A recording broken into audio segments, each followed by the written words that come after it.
I was on a live broadcast, the Howard Stern radio show. I had a panic attack and I said, hey, listen, I'm going to pass out right now. Legitimately, I have something called obsessive compulsive disorder. I've been diagnosed, I'm medicated. And if you don't open the door for me right now, you're going to have to call 911. I thought I was in a commercial break. I saw that this whole thing had been broadcast nationally. It was probably the darkest, most devastating moment I can remember. What if the very thing you've been hiding from the world is actually the doorway to real connection? I wandered out into the street and right away somebody came up to me and they went, are you Howie Mandel? And I didn't even make eye contact. I looked down and I went, yes. They go, I just heard you on Howard Stern. And I just went, oh shit, what do I do now?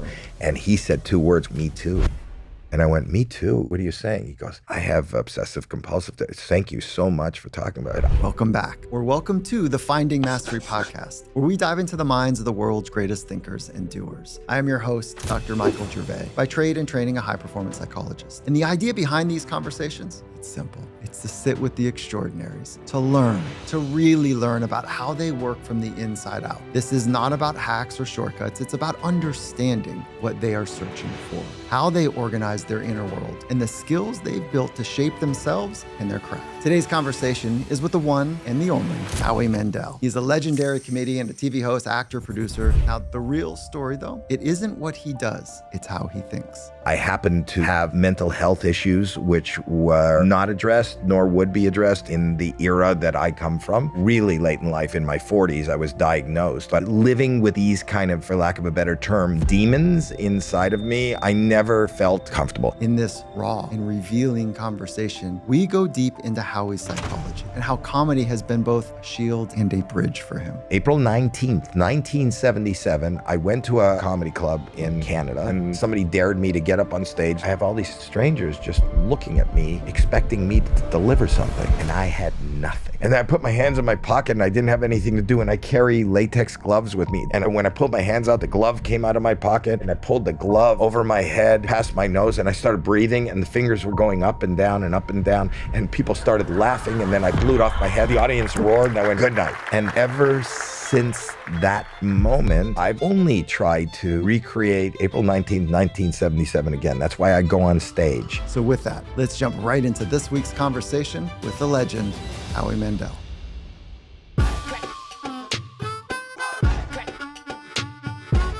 Howie, I've watched you for a long time. I've laughed in my living room with you, for years. And to have the moment to sit with you is really cool. So thank you for all that you've already given. Well, thank you already for this fine compliment. And just listen, as somebody who started out life never being invited to the party, as soon as somebody has any interest in spending any time with me, I feel thankful. That's more cool. than showing up somewhere. I feel that somebody asked me to be somewhere and somebody wants to talk to me and somebody takes any interest. I find that fascinating. So talking to a psychologist, I got to open that up a little bit. Well, so growing up, was it a misfit, an outcast? How'd you label that? I think everybody feels like they're outcast and a misfit. I think that what I've learned in life is, we try with such vim and vigor from the time we are aware to fit in. And the way to fit in traditionally is to be like. You have to be like. As a kid, I come from the 50s and the 60s. I'm going to be 70 this year. But as a kid, you listened to the radio, so you wanted to know what the hottest music was and what you should buy and what you should be listening to. You looked at magazines or TV and saw how somebody was dressing or what kicks they were wearing. And that's, everybody was wearing these shoes, so I had to tell my mom to buy these shoes. You just want to be like everyone else. Just by virtue of who I am and my genetics, I was not, nobody is like anybody else. So I happen to be tiny. In high school, I was 4'10" and 89 pounds and a very late bloomer. I happened to have mental health issues which were not addressed nor would be addressed in the era that I come from. Really late in life, in my 40s, I was diagnosed. But living with these kind of, for lack of a better term, demons inside of me, I never felt comfortable. I was always aware of being different. And The result of the issues that I have, ADHD, OCD, depression, anxiety, made me act out in ways that did not put me in line with what other people were willing to want to hang with or be with. Was it a hard upbringing? Was it a hard go? Or is this like, I just kind of stuffed it down. I played on the surface and I just kind of bounced around okay. And I used my humor and one of my gifts to deflect and shield? Or was it like hard and dark and lonely? And maybe it's moments of both, of course, but. I think you're right. It's moments of both. I happen to be really lucky to have always been surrounded by an incredibly caring and loving family. My parents were amazing and supported everything. It's just a different time. Was it hard and lonely? Yes. Did I have a place to go to be coddled and loved? Yes. I think life is hard for everybody. I think life, business, whatever it is, what we all are looking for, and maybe this is why you do this podcast, is a coping skill. How do you cope with whatever feeling you have as a human, as a business person? How do you cope? How do you strengthen whatever it is, your drive to do whatever you want to do, your drive to fit in, your drive to be a little more popular, your drive to be in that friend group, your drive to, succeed in business? It was really hard. I think it's hard for everybody. I feel that life, as long as we're still talking and breathing, is a work in progress. And you should be aware of that it never remains the same. You always have to adopt and adapt. And I think we are not creatures of adopting or adapting. That's just our resting place. It's work. It's really easy to just, this is who I am. This is how I do it. This is where I come from. These are the cards that have been dealt to me. And 99% of the world, in my view, is really unsatisfied with what they have, who they are, what they've achieved, or how things are going. And that's why it becomes part of the vernacular to call Wednesday hump day, because halfway through the week, you are getting over the hump of this. Can I use language on this? Oh, yeah. Yeah, over the hump of shit that you're dealing with, whether it's a workplace environment that you're not happy with, to maybe get to the weekend, to not do anything really exciting, just not do the shit. So everybody and that's why we live in a world now that is incredibly divided, because most people are looking outside for what they believe their own personal success would be. And I'm not talking about financial or happiness. It's the government needs to help them. And if the government's not helping them or they're not happy, they blame it on whatever side they want to blame it on. Politics has really tapped into the darkness of humanity, because that's a great fuel for them to win. Yeah. I mean, if you look at Gallup's poll and you break human psychology into 3 strata, there's people that are thriving, there's people that are struggling, and there's people that are suffering. And the suffering plus struggling is better than 70%. So the majority of people are having a hard go. There's a healthy amount of folks that are like, look, I feel like I'm floating and like it's pretty good. I've got a dinghy, I've got a drink, I'm comfortable, the sun, I've got some shade, I'm out in the ocean, it's kind of nice. And the majority of people are like, I don't understand that picture. Because we are kind of just bombarded, and now in this world with social media even more, we're bombarded of what success looks like or should look like, which I don't believe at all anymore. We're bombarded with, look what I have and you don't have. Look at what they have and you should have. Look at what is the word success? What is success? I think that's what it all comes down to. And in my opinion, success is personal comfort. And I don't mean with money or things that you own or things that you've achieved, just feeling good about where you are, just feeling happy, just have a reason when you wake up in the morning, something that you look forward to, something that makes you happy. It doesn't have to be something that makes you $1. It doesn't have to be something that gets you notoriety. It doesn't have to be, but we're taught that. We're taught it's got to look rich, it's got to look shiny, it's got to be beautiful. But I will tell you, as somebody who chased that for many years of my life, and achieve certain things that you think would make you happy. I'm telling you from this side, and maybe I'll get hit for this, but those aren't things that end up making you happy. You think they'll make you happy. This is why I wanted to have the conversation with you, is because one, I'm enthralled with the idea of mastery of self through mastery of craft. And when I watch you, you are masterful at comedy. Like, you know what? I'll give you my phone right now and you could look at a ton of comments. I don't read a lot of the comments, but most of the comments will be negative because that's who comments. Yeah, most people, 99%. Back to your earlier point. Like 99%, yeah, right. But they'll tell me, that's all subjective. Have I mastered comedy? There's always in fact, let's speak fact and truth. And this is how I used to look at things. I remember when I first blew up, I sold out in an hour the Radio City Music Hall, 2 shows. And Radio City Music Hall sits approximately 7,000 people. And I was in the dressing room with my wife and we're looking out onto 7th Avenue in Manhattan. 7,000 people are teaming out after the first show. 7,000 people are coming in for the second show. So there's 14,000 people blocking the corridor of traffic. There's cops out there with stanchions. They're trying to move. And my wife goes, "This is all for you. What are you thinking?" And truth be told, I was thinking that this city has, at the time, maybe over 10 million people living in Manhattan. This is 14,000 people.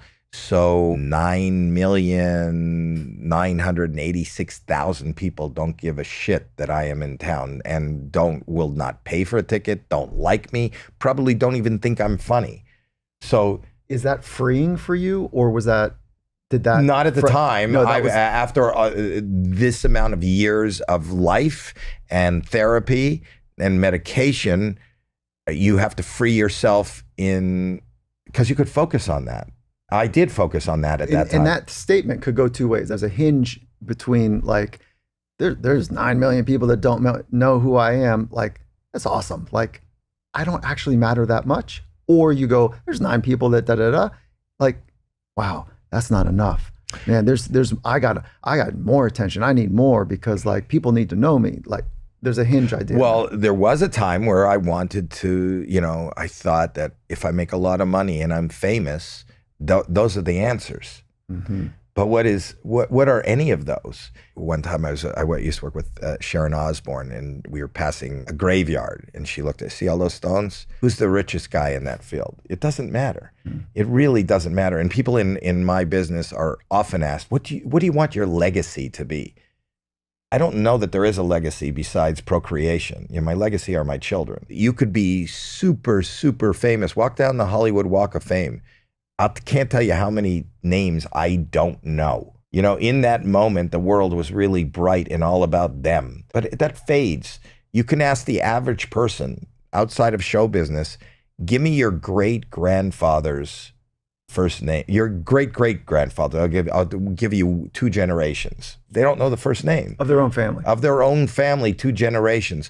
So when you think of the word fame, you are trying to achieve the ability for somebody that has no consequence in your life to recognize you. Nothing but a stranger in a restaurant will turn around and watch you eat because they saw you on TV. Like, what is that? Well, there's no value in that. How we fuel our bodies matters. If you want to live a high-performing life, if you want to live a good life, nutrition is part of it. So is your psychology. So is investing in your craft. So is being part of a community that's switched on. All of that matters.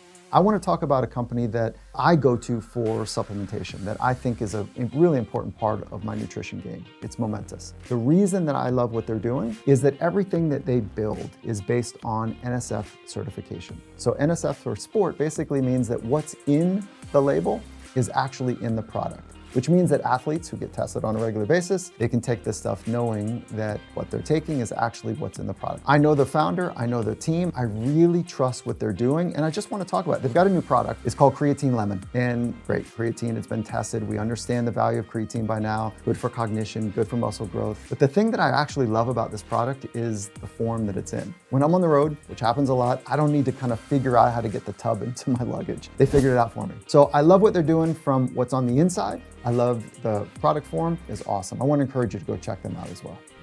The clarity and precision of your language is really crisp on what matters most.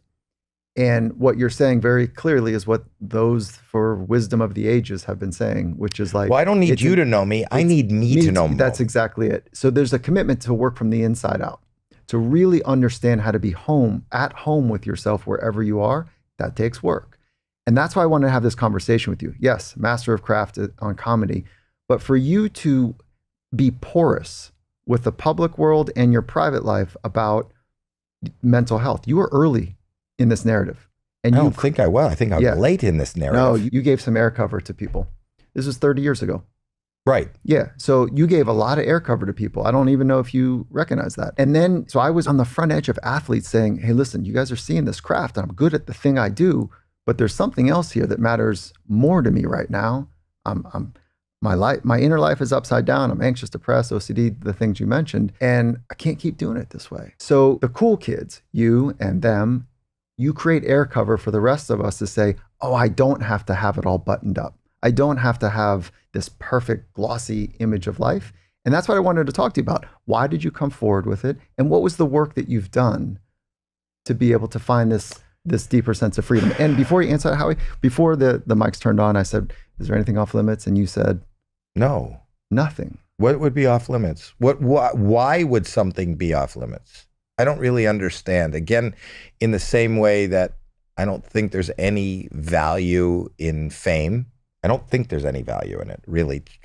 I also don't think there's any value in not celebrating humanity and your foibles and your darkness. And I'm a human being, and I'm just, if not more flawed than somebody sitting next to me. And because I've achieved whatever I've achieved, like I got to tell you, I do a podcast with my daughter, Jacqueline, who I admire beyond words. Went to school to become a teacher, and she's got her master's in urban education and was teaching in Crenshaw and South Central. And if you don't know LA, the real hard places where, I used to sit in our classes and watch, and these kids don't have a pencil. Most of them don't have two parents at home, if that. They don't have lunches. They don't have anything. Their hope is that any one of them at 5 and 6 years old knows a really close family member who was either incarcerated, overdosed, killed, and she was the light in their lives. And there are people, she was a kindergarten teacher, and there are people that are in college now that still call her, and she made a change.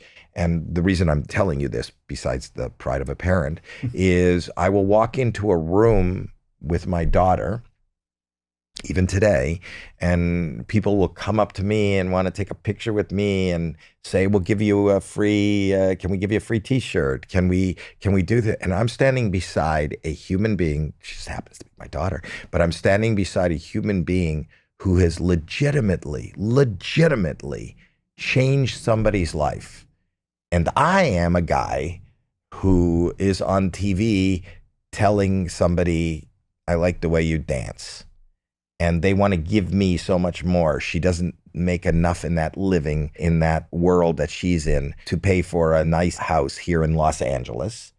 Her husband has, I'm talking about from one income. There's no way she could live in a nice house in a nice neighborhood in Los Angeles and be an inner city teacher. And I get paid way more than I deserve for, what I'm contributing to society. I'm just so kind of taken aback by, or people want to be my friend, or people make me offers just because I'm on TV. You're pointing to, I like that you're taking the conversation in this direction, because the easy kind of narrative here is that you said fame is not valuable, I think is how you phrased it. And I'm nodding my head and agreeing. But what recognition will do is it's a transactional experience that, I do belong. So it's very, very dangerous of feeding the belongingness that we all crave. Well, we all, if people in my business, if they get a job, and that's why I'm fascinated by even the, I'm not knocking acting, but for the most part, the biggest night is the Academy Awards, and you think, oh my God, and we give these people, including myself, I've been in movies, incredible respect for being picked up, having somebody help dress them, standing on a piece of tape, and saying what somebody else wrote 30 times over and over and over again from different angles, and then somebody sitting in an edit bay and putting that together. And then they have a night where they give each other awards for pretending to be something they're not. And then we give them millions and millions of dollars. Not only that, we want to know who they voted for and what policy they think is important. And I'm thinking like, why? I don't really understand. It's so crazy. So what I found accidentally and did not do, I was incredibly embarrassed of my mental health weaknesses. My wife of 46 years now gave me an ultimatum 30 years ago saying she couldn't handle me anymore. It's really hard to live with somebody who is in pain and, feels mentally out of control. And I tried to control everything around me. I built a secondary building. If my kids coughed, I moved into another house on the property. And if they touched something that I deemed was dirty, I would force she goes, you really need help, and I kind of rationalized all these behaviors and this anger and this depression. And I went and got help and I got diagnosed. When I got help and diagnosed, there was a huge relief that this was really something that had an identity and could be coped with. I don't use the word cured because I'm coping. You're working with it. I'm working with it. Yeah. And we're all dealt a hand that we have to work with. But as a child of the 50s and 60s, and even today, there is a stigma attached to mental health. 100%. I've talked so many times, like if you're in an office in a public place and you go, oh, my back is out, 1,000 people will hand you a card for their chiropractor. Or if you have a toothache, they'll also say, oh man, are you okay? Yeah, I had a backache once too. It was so hard. And like, how you doing? But when you've got a private thing that they can't see. Well, even if you could see, if you, God forbid, like you OCD, just said, you can see. Even if you just said, listen, I don't know what's come over me. I can't even function today and I can't stop crying and I'm going to be crying and I can't cope. People back off from you. Or if you said, listen, I got to go to my psychiatrist in the middle of a day in middle America. I don't know that you would be deemed, it's not as, there's a stigma. 100%. 100%. It's changing. I hope. It sounds like you are not feeling the change that you would like that you see and imagine. And I agree with you. No, I think the people that need changing. The most help, it is, just like, racism is still here too, and right. that's changing, but it's hard work to do. And it's hard to be a woman and it's hard to be, it's hard to live. Finding Mastery is brought to you by Mack Weldon. If you've been a community member here at Finding Mastery for a while, you know our position on confidence. It's built from the inside out. It's not about flash. It's about really knowing who you are and showing up with clarity and conviction, a sense of purpose with substance. And that's why I'm so excited about what Mack Weldon is doing. They make clothes for men who live that same philosophy. It's understated, it's sharp, it's grounded in quality pieces that do not scream for attention. More like they quietly say, I've got this. Right now I'm wearing their Latitude bomber. It's clean, it's simple, travels really well. And whether I'm heading to work with an organization or just grabbing dinner, it's great. And their silver and denim jeans, it's an elevated fit, it's got great fabric, and somehow they feel broken in from day one. They did a really nice job with them. And what stands out most to me is their mindset. Mack Weldon believes, quote, knowing is more important than showing. And that really resonates here with what we're doing at Finding Mastery, working from the inside out. And if that aligns with how you want to move through the world, I'd encourage you to go check them out. Head to mackweldon.com and use the code FINDINGMASTERY for 20% off your first order of $100 or more. Again, use the code FINDINGMASTERY at mackweldon.com for for 20% off your first order of $100 or more. And we have this stigma attached. And what happened was I was on a live broadcast, the Howard Stern radio show. I talk about it in my book. And I didn't want to touch the doorknob to leave. And they were having fun. You know, I'm a comedian, so they were having fun with the fact that I couldn't touch the doorknob. And they kept trying to make me grab it. And I had a panic attack. And I said, hey, listen, all kidding aside, I'm going to pass out right now.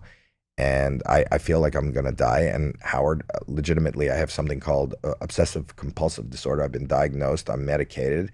And if you don't open the door for me right now, you're going to have to call 911.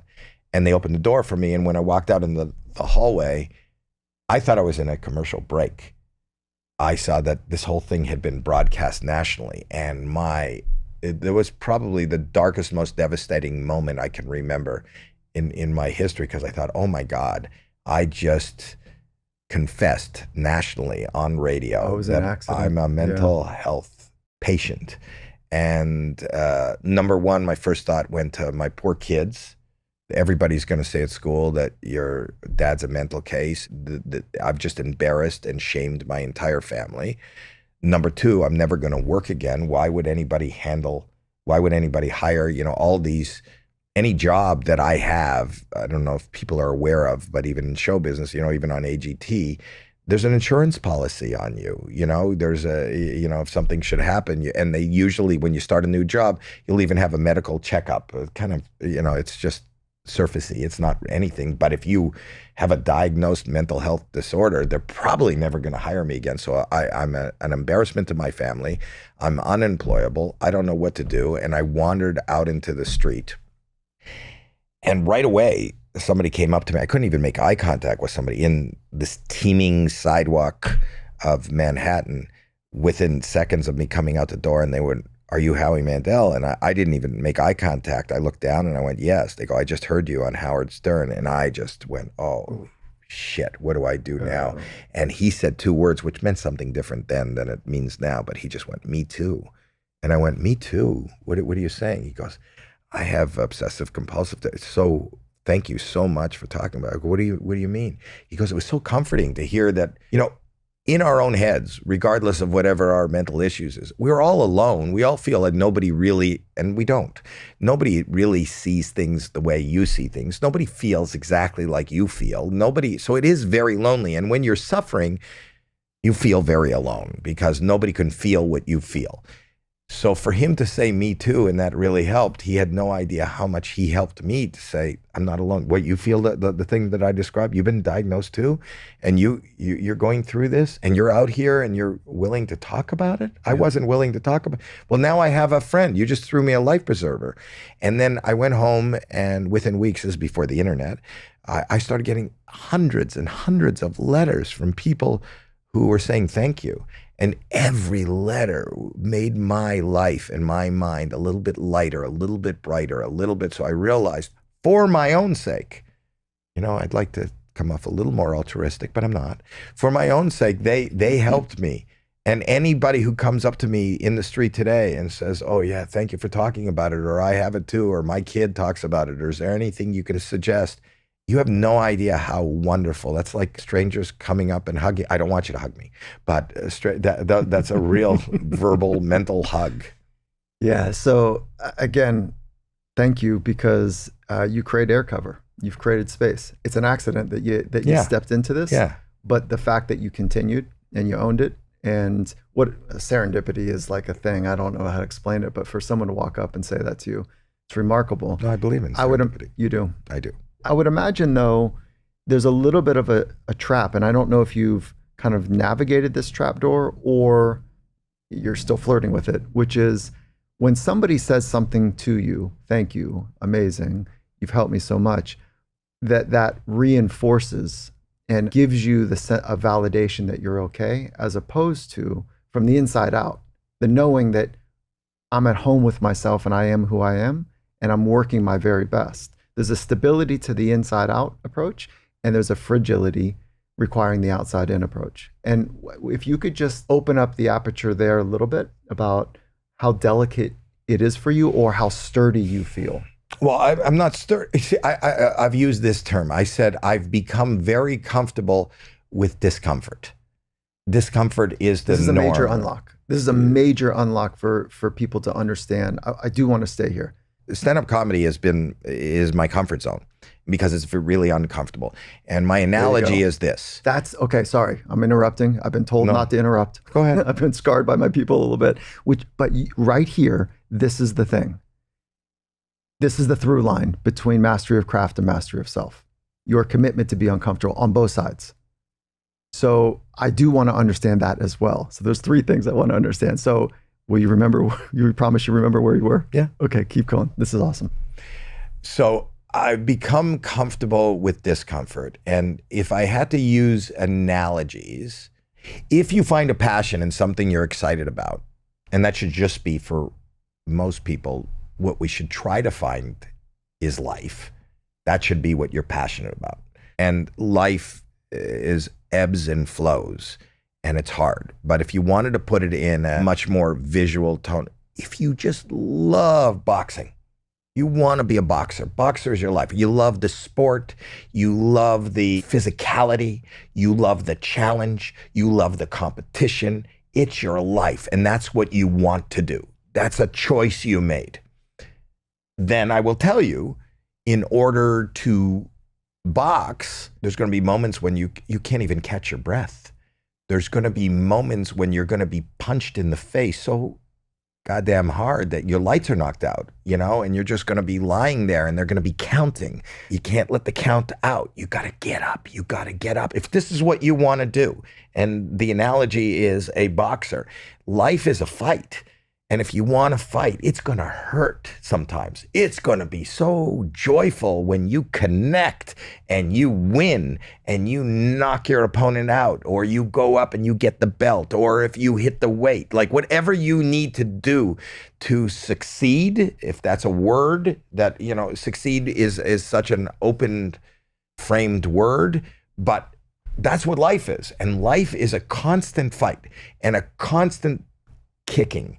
Life is like a river and you're flowing. You're never in the same place. I'm not in the same place as I tell you this story and I articulate whatever it is that I'm trying to articulate as I was when I sat down and you said hello.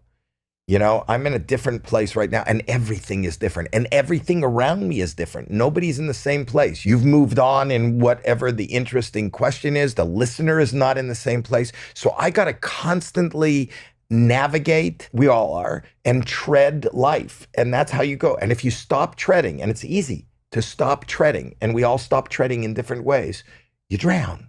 And you want to keep your head above the water in life and in relationships, whether it's in marriage, whether it's in your business, whether it's just in your survival, whether it's just in your contentment.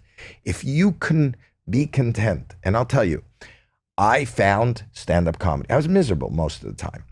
And I went to a comedy club in April 19th, 1977. I went to a comedy club in Canada, Toronto, yucks, because somebody said, let's go. I was with one or two people and I watched stand-up. I had never seen live stand-up before. Live. I'd seen, Carlin and Dangerfield and all these people on, but I never aspired to do that. I mean, it doesn't even seem like something that this middle-class kid from Toronto, I have nobody in show business. It doesn't seem like something that you even think about. And the host, Mark Breslin, said, if there's anybody that thinks they can do this, we'll service an amateur hour. I think it was at midnight. I can't remember what it was. Does anybody want to do it? And somebody at the table went, you should go up. And I went, okay, like I always do. Like I said, okay to this. Yeah, I say okay to everything for fear of missing out. And which is also a problem and a gift, because because you say yes. But for fear of missing out, I get very little sleep because I'm on the internet all day long because I don't want to miss anything. I feel like the world's going much faster than I am, and it is, and it's scary, and I'm constantly treading.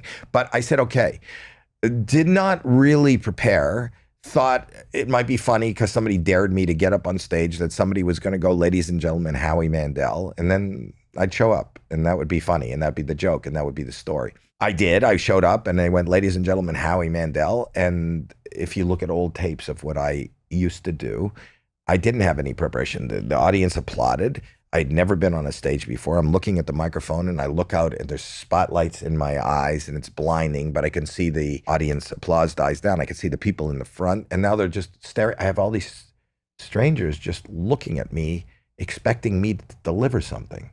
And I had nothing. And my whole being was surging with terror and embarrassment and just this nervous pulsing of like, I'm not delivering. It's like that nightmare when you show up at a party in your underpants. You know, people talk about all these scary things. You know, I show up at a party and I was the only one, I was naked at the party. And, you know, that's what you feel like. And the nerves took over and I started, without even thinking and no plan, I started going, okay. All right. And I was giggling and terrified. And I think the audience related, without being able to articulate this, the audience related to my terror and discomfort. And I was going, okay. And they started giggling, maybe because they were uncomfortable. And then when they started giggling, I started going, what? And that kind of became my catchphrase. And then I put my hands in my pocket and I didn't have anything to do. And I carry latex gloves with me. It did at the time. Because if I was out in public and I had to go to a public restroom, I didn't want to touch anything because I had OCD. I didn't know I had OCD. I just wanted to remain clean. And when I pulled my hands out, the glove came out of my pocket. So I didn't know what to do. I was terrified. And I pulled the glove over my head, past my nose, and I started breathing. And the fingers were going up and down and up and down. And people started laughing. And then I blew it off my head. And the audience roared. And I went, good night. And I walked off stage and Mark saw me in the hall. He goes, you got to come back and do it tomorrow. And I do what? And he said, do what you did. And I went, okay. And then I started showing up there every night. It was the first time a large group of strangers, we were, for whatever reason, on the same wavelength. Laughter releases an endorphin. Everybody in the room, nobody knew me, but everybody liked me. We were all having fun. I was terrified. It was like being on a roller coaster. I love roller coasters. I love thrill rides because that adrenaline, the scarier it is, the higher it is, the closer to death, the faster it is, the more exciting you go, I want to ride that again. And ever since that moment, I've only tried to recreate April 19th, 1977 again. That's why I go on stage. That's why I do what I do. It's never that exciting anymore, but I would go, like, I'm on tour all the time, and people always say, Howie, I used to love when you did stand-up comedy. You know, I never stopped. But during the 80s and 90s, I did like 10 HBO specials and all these cable specials. I have no desire now to do a Netflix special or any of these things that my fellow comedians do. I love 3-4 times a week, and I do it, dropping in at the Comedy Store, at the Laugh Factory, at the Ice House, at the Improv, and just doing a set for I love stand-up comedy.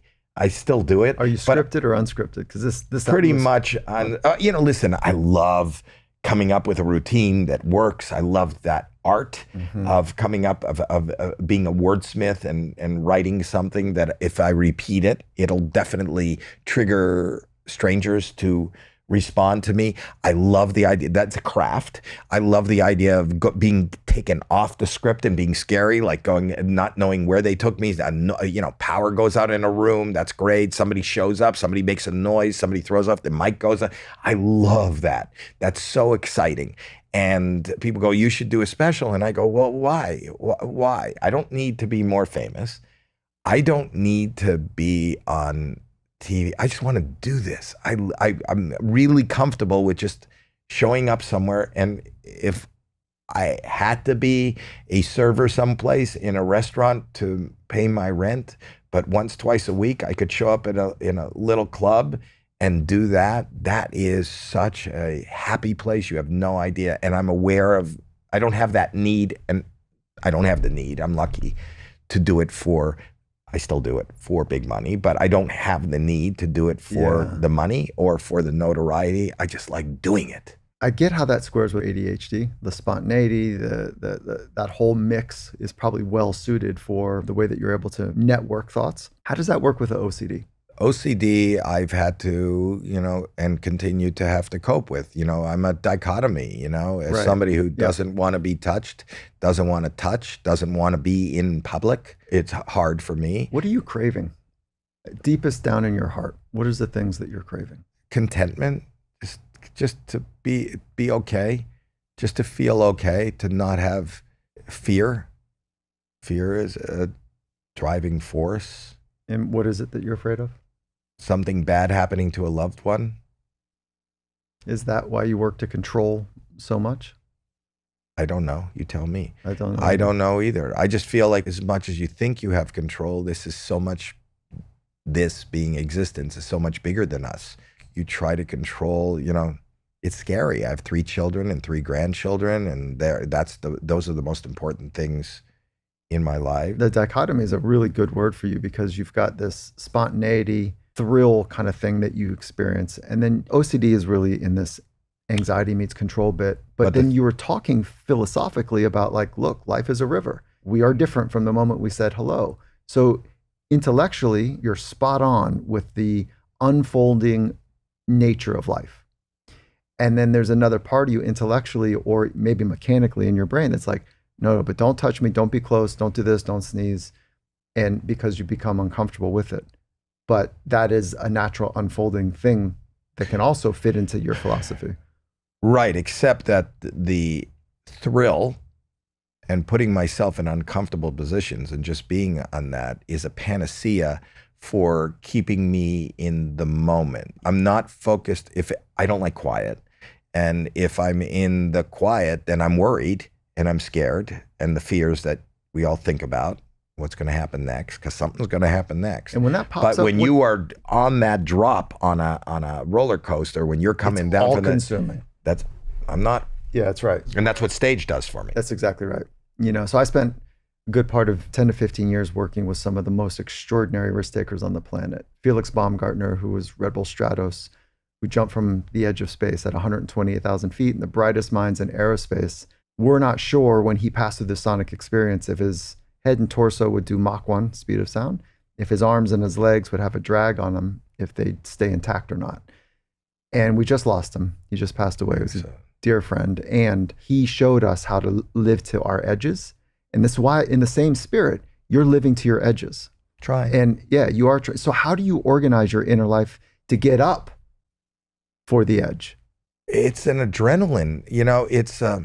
Okay. I'll give you an example, just based on my business. Yeah. Well, I told you how I got into the business, but then it became very corporate. I worked for a lot of corporations, and I felt like very tied. This is how you do it, and then it can become very repetitive. About 20 years ago, I called my son over the summer holidays, and he was 16, 17 years old, and I've always taught my kids, just don't be idle, just like be productive. And I don't mean make a lot of money. I mean, just do something productive. So I called him at 3:00 in the afternoon one day, a weekday, and I woke him up. And I said, Alex, this is my son's name. I wouldn't use a different name because then he would be confused. But I said, Alex, you got to get a job. I can't be waking you up at 3:00 in the afternoon. It's not healthy. It's not healthy. And he goes, I was working all night. I said, how do you work all night and I don't even know that you have a job? What were you doing? And he says to me, this is 20 years ago, he says to me, YouTube. And I said, YouTube? YouTube you can scroll through on your phone. What do you mean you're doing YouTube? He goes, no, I was doing YouTube. I go, what are you doing? What'd you do last night? He goes, we were downtown throwing water balloons off the building. And I said, this does not seem like a job. This does not seem productive. And he goes, oh yeah, come over. And I went over to where he was, and he showed me a check for $20,000 for that week. And I went, what the hell is this? What are you doing? Are you doing porn? I had no idea what he was doing. And he said, I'll show you. And I hadn't really looked. And he showed me, I can't, for the life of me, I can't remember specifically what it was, but I know he showed me a YouTube video that had 100 million clicks. First of all, I've never seen the number, as successful as I've been, I've never seen anything get 100 million viewers or whatever. And I started reading comments, and they went, this is the funniest thing. You're brilliant. This is the most I've ever laughed. And it was a comedy video.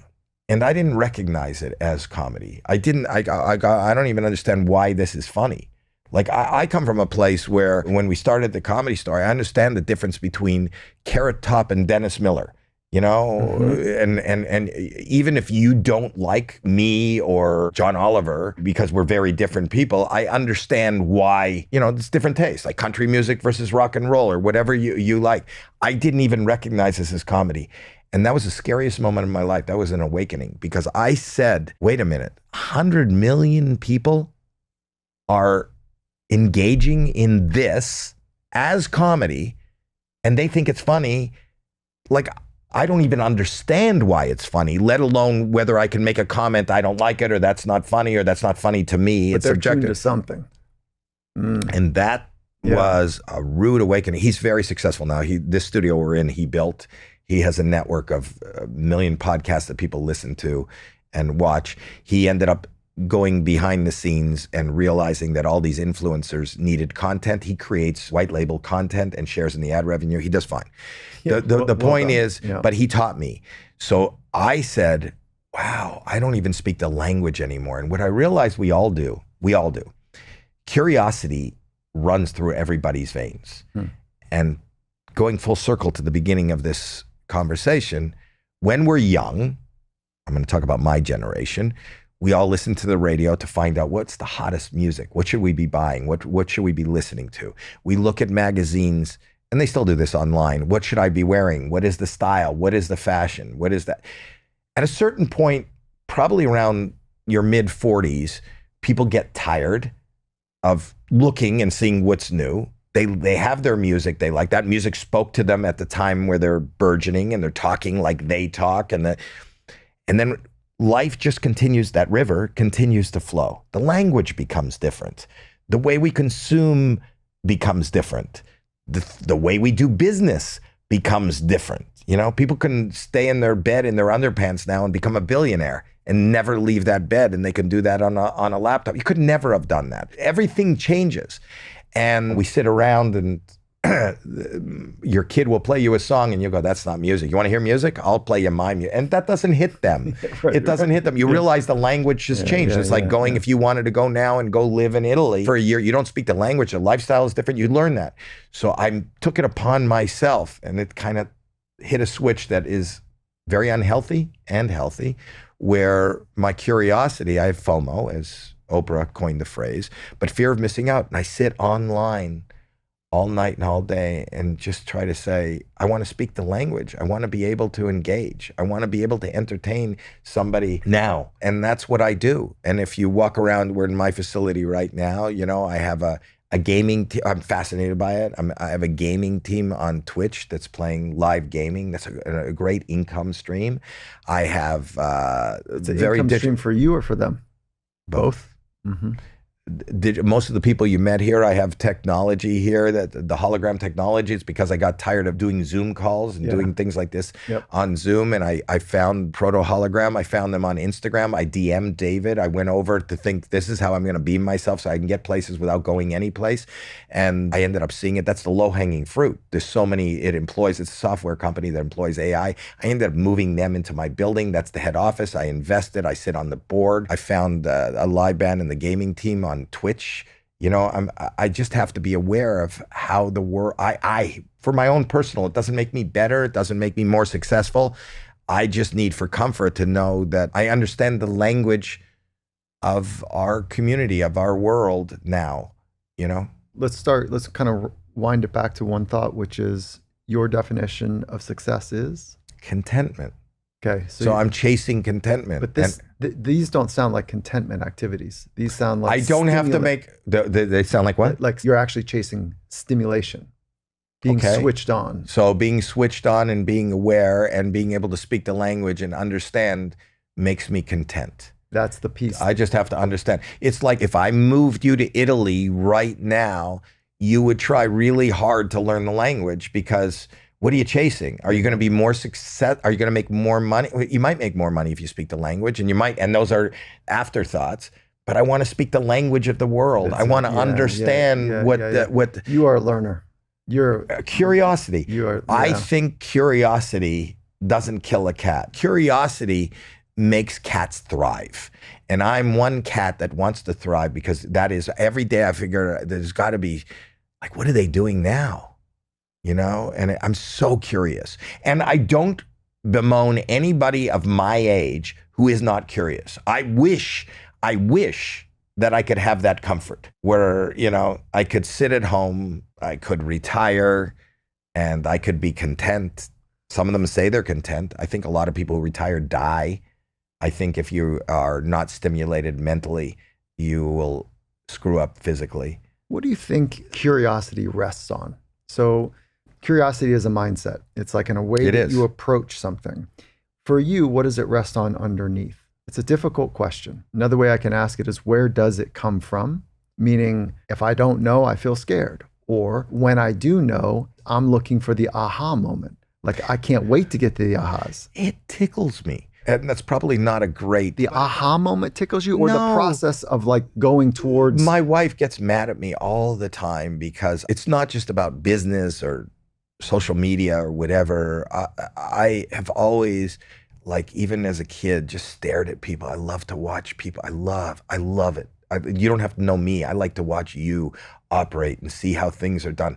And then I can't tell you how many times my wife, I just preface this by saying she gets mad at me, where I'll engage a stranger in a conversation and I start asking too many questions and they end up in tears, and I will walk away and my wife will go, well, you had to ask, are you married? And my husband just died. Why did you ask? Why do you ask? Why do you care?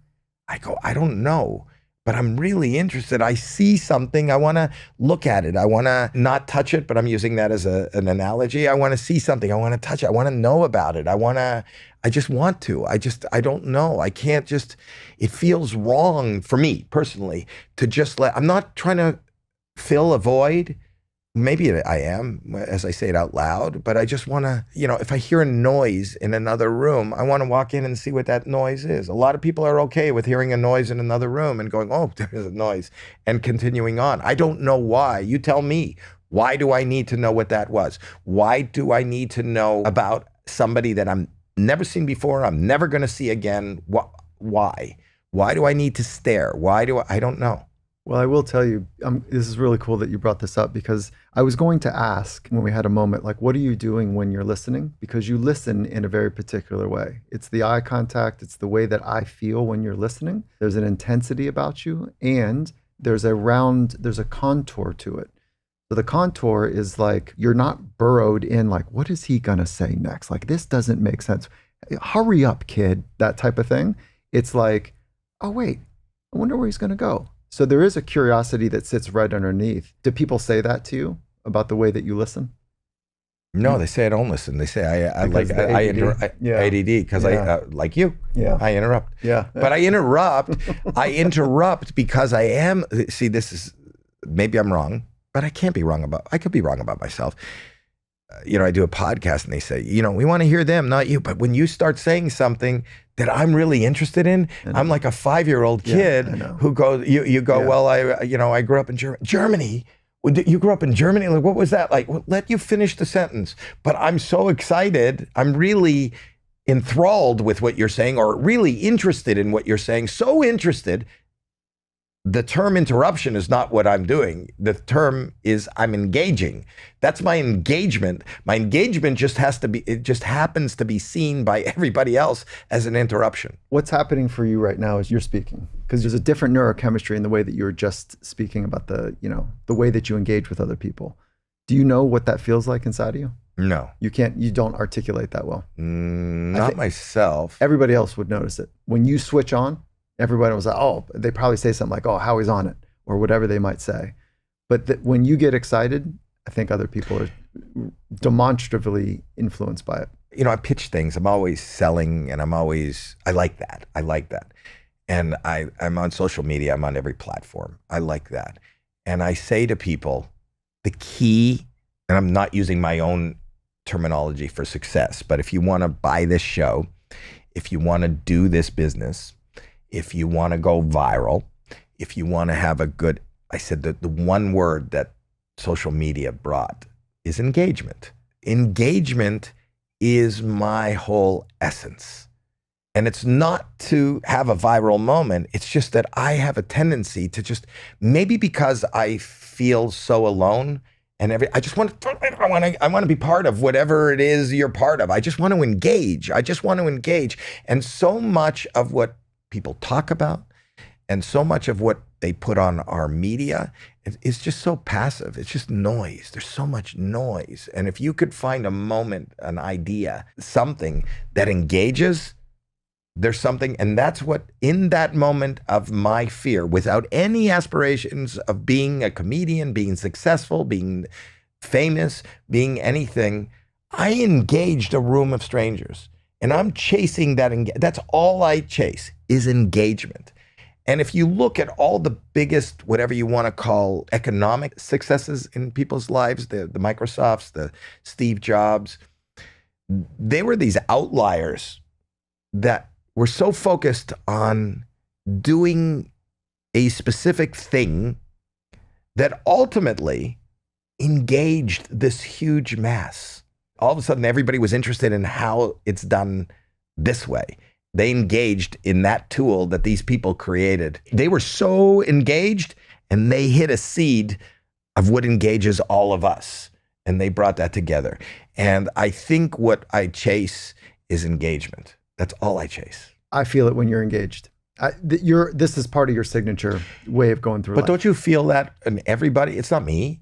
When somebody is disengaged or when something is if I pick just up noise, my phone and I'm doing da-da-da, right, 100%. I think engagement is the seed of life. I think that is the seed of success, is the seed of contentment. Whether you're engaged with a life partner, with your child, with whatever you're doing, with a hobby, that is the value. And when you engage, when you can hook on and hold on to something that makes you content, that makes you happy, we think that we're going to be engaged if we can grab money, if we can grab notoriety. What you find is those are empty engagements that they fade. You know, it doesn't matter how much money you have when you die, you're going to be in the same place. It doesn't matter how many people know you, eventually nobody's going to know you. You know, as somebody who has gone through, you know, I blew up on HBO in 1981. The next day I was able to play, 2 shows a night at 10,000 seats.